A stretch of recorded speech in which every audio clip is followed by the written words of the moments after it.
This is Dr. Ali at the Knightsbridge Clinic. So we're going to be running through some cases as part of the TKC SMILE Design series, and I'm just going to go through one or two of the more complicated cases that we undertake and run through the kind of thought process and how we actually go about doing these cases with the patients in mind. Now, unfortunately, with a lot of our patients, because of the nature of what they do, they don't want to show their face. So we're not going to really be able to show you the face shots, which in many ways is quite important because that's how we govern how to do a SMILE design.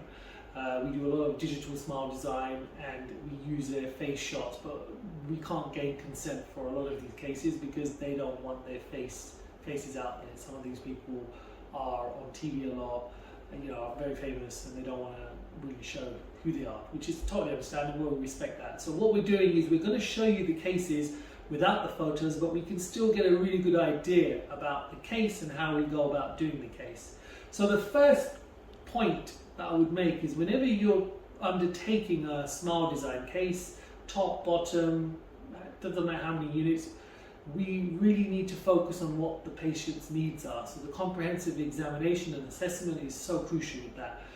Most often, whenever I'm seeing a patient, we typically would spend most of the time just talking before I even do a clinical examination. So the first part of the process, understanding your patient, understanding what their needs are.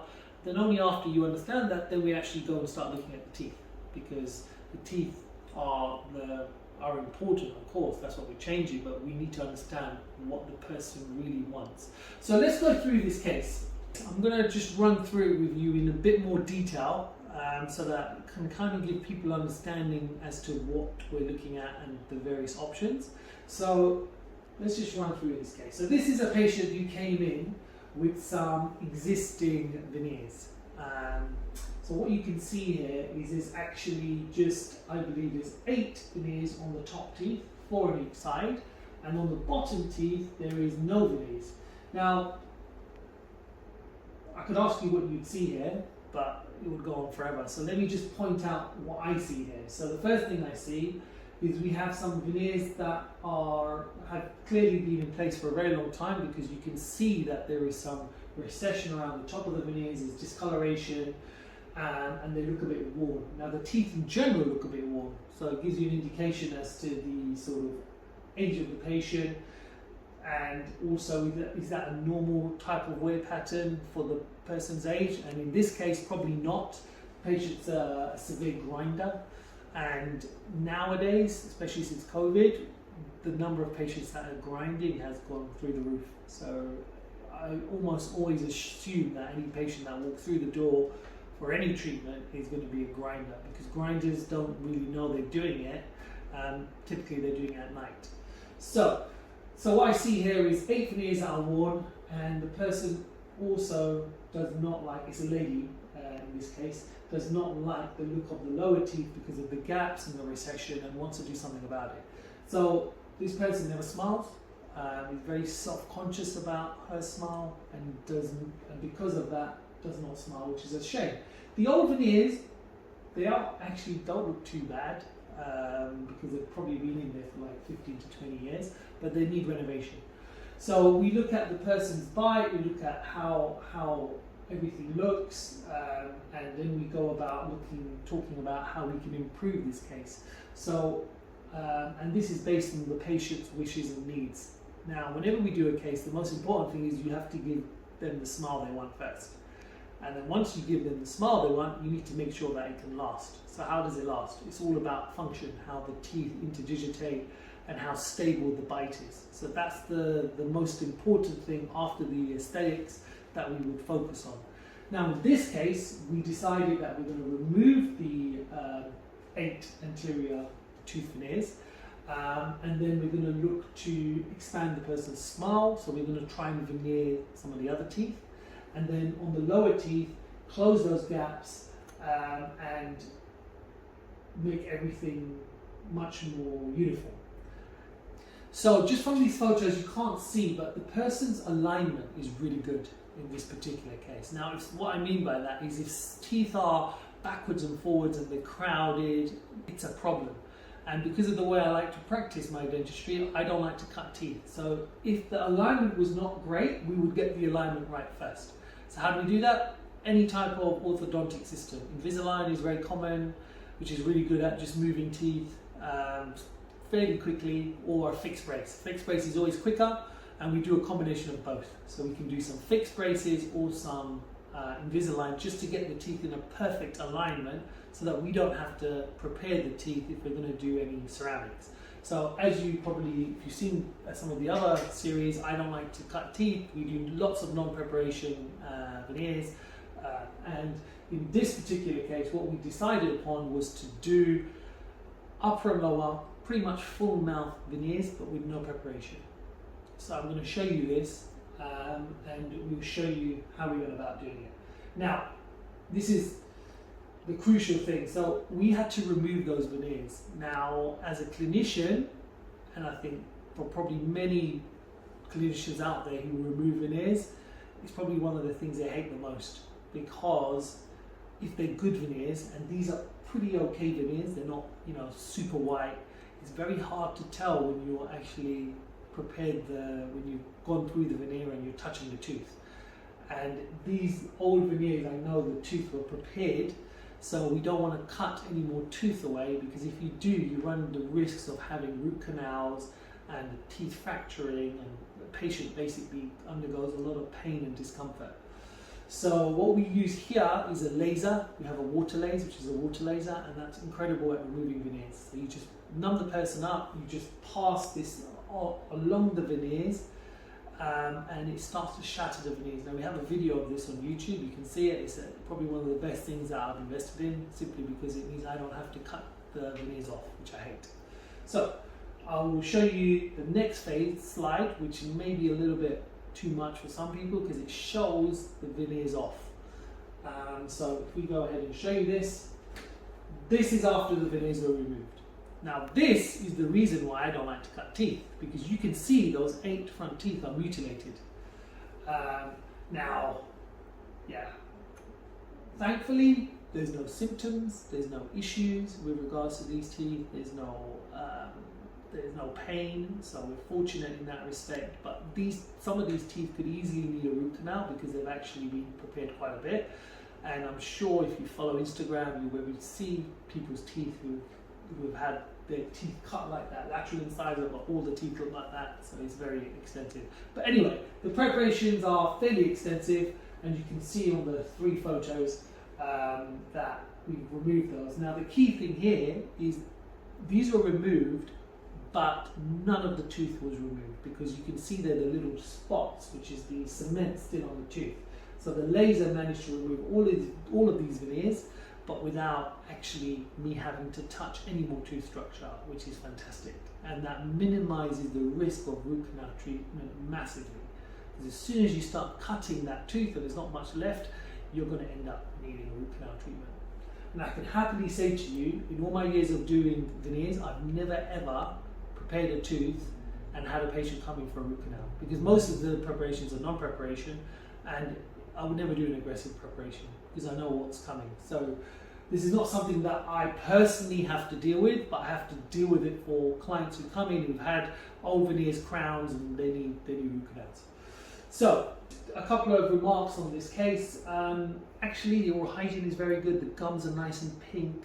You can see some staining around the margins, but otherwise the patient's quite healthy. The alignment is good. You can see there's some wear and tear, but you know, like I said, it's a bit much for the person's age, but generally the teeth are in good condition, and on X-ray examination, there's nothing untoward, and everything seems quite good. So this is once the veneers are removed, they were just polished so that you've got no more cement on them, and then we take all the records. We take lots of digital records, we take a special record to check the bite, and then we decide on how we're going to correct this person's bite, but also correct their alignment. So there's a few things here that I'm looking at. I'm looking at the back teeth and seeing how they bite. On one side, I can see that the person has a slight cross bite, so we can correct that with veneers. We can get them into more of a class 1 occlusion, which is more stable, and we look at what sort of function we'll give this patient. And in this case, we're looking at doing some group function, posterior group function, just so that we can protect the anterior teeth, because what this person does is grind. So if you give them an occlusion which allows them to get underneath, because even if you give them a night guard, they're still going to grind, there's a risk that she'll fracture some of the teeth. And you know, if you start fracturing some of the teeth, it can be a bit of a disaster for the patient. So then we decide on what kind of guidance we're going to give to this patient. It's quite complicated, but in essence, we want to protect the anterior teeth from damage, especially if the person's a grinder. So in these cases, I want to give them a comfortable bite, but do some protection on the front teeth so that there's low risk of them actually being damaged. Now we're going to also, from the smile shot, there's a lot of things we look at part of our digital smile design, but we're going to increase the length of the teeth slightly so that they show a bit more when the person smiles. And because we're going to increase the length of the front teeth, we have to lengthen everything in order to make that work. So the plan here was to do all anterior teeth veneers on the top, non-preparatory, so the rest of these teeth were not touched at all. The pictures you see here is exactly how they got sent to the laboratory. And on the lower teeth, exactly the same, but totally non-preparation. So we sent scans and models of the lower teeth, and we did not touch them. That is the preparation. Now we've got gaps there, which is in a way is probably the best thing for us, because it makes the technician's life quite easy in terms of designing, and also when you have spacing, you're able to do quite a bit with proportions of teeth. So this was all sent to our ceramist, and then he's based in California. We had long conversations, we took lots of videos, photos, and then we came up with a design. And I can show you the actual ceramics that were made, because we've got them on models, and then just run through those with you. These are the ceramics just on the model, just to give you an idea of how they look.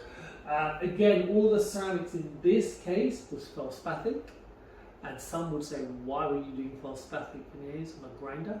Because you should have something which is maybe more strong and robust. But actually, if you're able to manage the bite properly on these cases, you are able to have these types of ceramics without having any issues. So it's all dependent on how you actually are able to manage the bite. So these are all feldspathic ceramics, which is what my ceramist Craig loves doing the most, and it's all handcrafted. So, you know, it's very unique. It shows a lot of uniqueness. So in other words, he can express what he likes to in his veneers by doing feldspathic ceramics. So he can put his own some kind of signature, and he has his own signature sort of veneer. So in other words, his style is, and his design and texture that he puts in is unique to him. So that's why in this case you can see a lot of texture in the anterior teeth, some translucency, just to make sure they look lifelike. Now the shade on this case, it looks quite white on it, but it's not. It's like an OM3 shade, which is just one brighter than the most natural shade that you have, which is B1. So it's one shade brighter, which is actually a really nice color, because people will not notice that you've had veneers done. They'll just say you've got very nice bright teeth. So like I said, these are feldspathic veneers, and it's a full mouth case of feldspathic veneers. And what we're going to show you now, which is probably what you're waiting for, is how they look afterwards. So they're all bonded on the same day. It's quite a long session to bond them in, a couple of hours. And I'll just run through this. So this is the end result of the patient. So we'll show you a comparison between the before and after, but it really does show how someone smiles changes, how they look, their age, their confidence. It's massive. Now, unfortunately, I can't show you the face shots, but it's had a profound impact on this individual, changing these teeth. And you know, this is a really beautiful case, but there's a couple of things we also did here, which I never mentioned, but we did some water laser again on the gums, just to get the gums lines a bit higher, a bit more even, so you can see the teeth are a bit longer, but the gums lines are also more uniform. And just as you can see from the smile there, the teeth are slightly lengthened, which is nice, but there's loads of nice translucency. They look supernatural, which is the art of veneers, in my opinion, is for you to make them look really natural, but very beautiful, rather than very obvious and fake looking. We don't particularly like to do those type of cases. And then you can see on the bottom we've got the veneers, but they're not just veneers, they're overlays. So they're actually, to get the bite corrected, they're wrapped over the surface, again no preparation, and they're just bonded on. Now this case has been in for some time since this, and everything is very stable, which is the most important fact. And the bite is very comfortable and stable. So we did a full, this was 28 units, veneers, top and bottom. Like I said, removal of the top 8 veneers, and then we did non-preparation all the others. Now, had the person not had 8 veneers on the top, and the teeth were in a fairly decent condition, then we could have done a full mouth non-preparation case, which would be super cool. And we have done many of those, but this case I just wanted to show you because it's one of my favourite cases. And it did have some existing veneers on the anteriors, but on the posteriors, and you can see on the lower teeth, it looks completely uniform. They don't look bulky, they're very thin, and we've managed to space really well. And that's the ceramist's skill to actually, we had gaps in the lowers, but there's no more gaps, but it still looks supernatural. So this is just a kind of comparative shot before and after. You can see we've added a little bit of length, but not too much length. But the first shot is actually probably the best one, because you can see the improvement in colour, and also you can see the buccal corridor, which is, you can see much more, you can see more teeth there, and it just looks really, really great. And the last photo just shows you from when we remove the veneers to how they look afterwards. The person's not biting there, by the way, but like I said, it's very comfortable. Yeah, so just to finish off about this particular case, it's a very nice case to demonstrate because it's not something you see all the time, and I'm not sure if many people will talk about how we go about doing a case like this. It does take a bit of time, but the most important part is actually the consultation and understanding what the patient's needs are, and then once you're able to do that, you can give them a result that's functionally very, very stable, aesthetically beautiful, and also just give them that confidence to be able to smile again. Now, these type of cases are really satisfying because they really change people's lives. So people who have gone for many years hiding their smile are suddenly starting to express themselves, and that's huge because, you know, in this case, the lady wished that she'd come and done this many years earlier, and she said, I wish I'd found you earlier so you could do this. Because the reason she never did this was purely because she did not want to have her teeth cut. The trauma of having them cut, however long ago, 20 years ago, still stayed with her. And she said that experience was so horrid that I never wanted to go through it again. And when I explained to her on the lowers, we can do this, but not actually have to cut the teeth, she said, when can I book in? Because it's just, you know, it's so simple and easy, and there's no trauma. There's no injections. When you're doing a non-prep case, there's no trauma associated with it. And at the end of the day, your tooth is healthy underneath, so there's no damage to your tooth structure.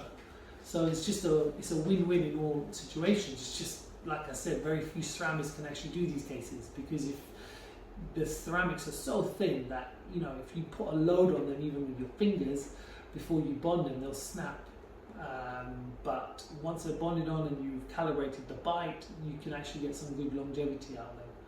So yeah, I'm very happy with this particular case because it's actually changed someone's life, which is a really nice part of what we do, because it's very rare you get to do that. So cases like this really impact people, and there's others that I'm going to share, but I think this is a really nice case to demonstrate how we can do a case without having to do orthodontic treatment and deal with the issues that people are every day dealing with, gaps and such. And sometimes orthodontics is great, sometimes veneer treatment is great. It just depends on what they're looking for.